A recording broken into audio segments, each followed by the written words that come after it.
Ini ikut camping. Lo bisa ikut camping. Status sebagai seorang sandera justru menjadi tiket emas nih bagi Devon untuk melarikan diri dari penjara emas keluarga Casarius. Sebagai cucu bungsu yang hidup bagaikan robot, harus disiplin ala militer dan tuntutan kesempurnaan. Selama ini Devon justru dianggap sebagai produk gagal dibandingkan kedua kakaknya yang kelewat jenius. Namun di tangan para remaja Gen Z, justru ya Devon menemukan pencerahan hidup. Alih-alih merasa dirinya terancam, Devon malah merasa seperti baru aja menemukan tombol bebas yang selama ini tersembunyi di balik aturan kaku keluarganya. Ini bukan penyanderaan, ini adalah liburan spiritual bagi seorang Devon. Terlahir sebagai kaum elit yang terbiasa dengan fasilitas bintang 5, isi kepala Devon mendadak ngeblank saat Rama membawanya ke sebuah salon terbuka. Takjub, itu adalah kata yang terlalu sederhana untuk menggambarkan ekspresi Devon saat melihat kursi tukang cukur di bawah pohon rindang. Bayangkan, hanya dengan membayar uang 20.000 aja, dengan pemandangan daun berguguran dengan AC alami dari angin, Devon bisa mendapatkan potongan rambut yang hasilnya nggak kalah dengan stylist profesional di mall mewah. Devon benar-benar melongo, seolah ya baru aja melihat salah satu keajaiban dunia yang harga tour liburannya begitu murah. Puncak kekonyolannya adalah saat sesi final check nih. Di hadapan cermin retak yang mungkin sudah menyaksikan ribuan kepala, Devon terpaku menatap bayangannya sendiri. Devon takjub bukan main. Potongan rambutnya terlihat sangat profesional, bahkan membuatnya pangling dengan kegantengannya sendiri. Nah, Rama yang memperhatikan dari samping hanya bisa tersenyum melihat keluguan Devon. Ada kepuasan tersendiri bagi Rama nih guys, melihat sosok yang awalnya ngesok banget ini mendadak bersikap kampung saat diperkenalkan pada gaya hidup sederhana. Devon gak sadar aura kegantengannya muncul karena beban tuntutan keluarga yang selama ini menghimpit dadanya perlahan mulai menguap. Kebahagiaan Devon bagaikan anak kecil yang baru aja melihat luasnya dunia. Saking bahagia dengan pengalaman barunya, otak Devon terpikir suatu saat ya akan menyeret kakaknya Matthew untuk merasakan sensasi cukur rambut di bawah pohon rindang. Seakan Devon mau pamer, ternyata bahagia itu sederhana. Cukup bayar 20.000 dan duduk manis di bawah pohon. Devon sepertinya lupa guys, kalau Matthew tahu dia ada di sana, alih-alih ikut cukur rambut, Matthew mungkin akan langsung membawa banyak pasukan mengepung area tersebut. Awalnya saat itu markas Rama terasa cukup kondusif. Devon tampil sebagai teman titipan yang cukup kalem. Bahkan tanpa gengsi, Devon meminta cilok yang sedang dipegang Rama. Padahal ya Rama udah bersiap melihat Devon akan mual-mual melihat jajanan rakyat tersebut. Siapa sangka Devon bagaikan food vlogger justru menikmati setiap gigitan kenyal cilok itu dengan narasi puitis soal tekstur dan kelezatan yang tiada taranya. Hebatnya lagi, di tengah kenikmatan itu, Devon masih sempat kembali memikirkan Matthew. Devon membayangkan betapa indahnya jika sang kakak sulungnya ikut merasakan sensasi cilok tersebut. Sepertinya ya, meskipun mereka berdua sering berdebat, Matthew tetap punya tempat spesial di hati Devon. Mungkin karena hanya Matthew yang selalu ada di sampingnya. Sementara Axel kakak kedua tahu kan, selalu asik di dunianya sendiri bersama Tante Cass dan Om Ares.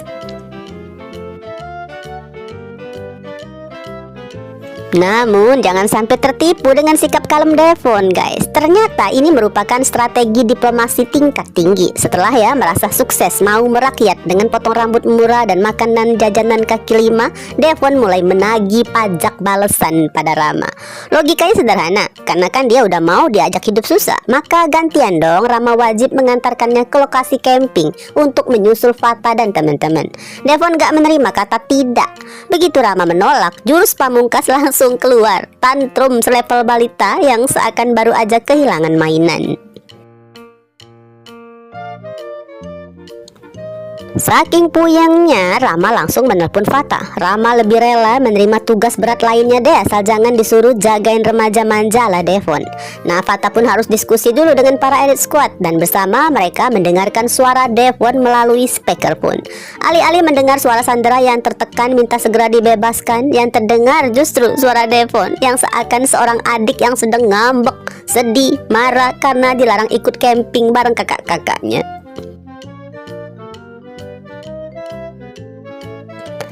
Situasi ini sih benar-benar merusak hukum alam persandaraan ya. Di satu sisi mereka semua kan ingin merayakan pajak kejadian Harkil dengan tenang. Namun di sisi lain, suara tangisan Devon di telepon terdengar lebih mengerikan daripada ancaman preman manapun.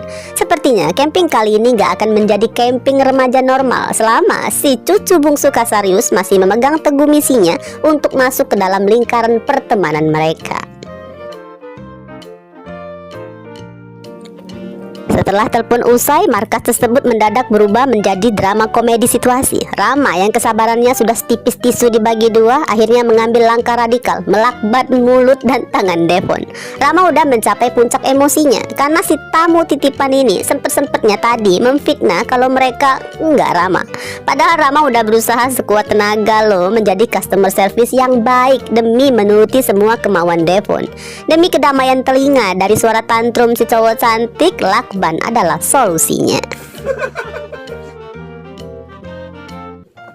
Keheningan pecah saat telepon berdering dari Fatah. Rama bersedia membuka segel di mulut Devon dengan ancaman Devon gak boleh mengadu soal insiden lakban tersebut. Di ujung telepon, Akila terdengar frustasi banget deh menghadapi rengekan Devon. Akila udah mencoba memberikan kenyataan pahit bahwa Devon hanyalah orang luar. Kita orang lagi acara sendiri nih. Tapi dasar Devon, tingkat kepercayaan dirinya emang udah melampaui atmosfer. Bagi Devon, diajak duduk di teras kafe kemarin bukan sekedar nongkrong biasa, melainkan undangan resmi untuk memasukkan namanya ke dalam kartu keluarga asrama 9 ilmu.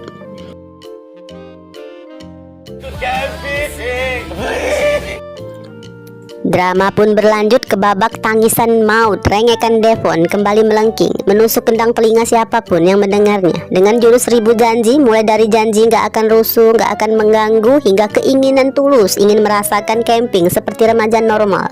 Akhirnya pertahanan Akila pun runtuh juga. Sambil menahan jengkelnya, Akila memberikan lampu hijau dan memerintahkan pada Rama untuk mengantarkan beban negara itu ke lokasi. Sedangkan Devon saat itu jangan ditanya guys, Devon merasa seperti aduh kayak bayi deh, seneng banget ngelihat ibunya. Di saat tersebut, para Elite Squad udah menyiapkan strategi pertahanan. Mereka berencana mengandalkan Vicky sebagai orang yang frekuensi otaknya paling nyambung dengan Devon. Namun khawatirnya nih guys, akan ada badai yang siap mengintai. Keseruan menjadi bagian dari remaja Gen Z tampaknya membuat Devon lupa bahwa dirinya berasal dari keluarga dengan kedisiplinan setingkat militer. Oma Dominic bukanlah orang yang bisa dikibuli dengan mudah. Meskipun ya selama 2 hari ini Valerian berhasil menciptakan alibi bahwa Devon sedang bertapa atau merenung di kamarnya, Val tahu radar Oma Dominic akan segera mendeteksi hilangnya Devon. Tanpa ampun, Val memerintahkan pada Blake dan Matthew harus menyeret Devon pulang secepat mungkin. Ini pertanyaannya, apakah kehadiran Devon di area camping akan menjadi pelengkap keceriaan atau justru akan menjadi perusak suasana?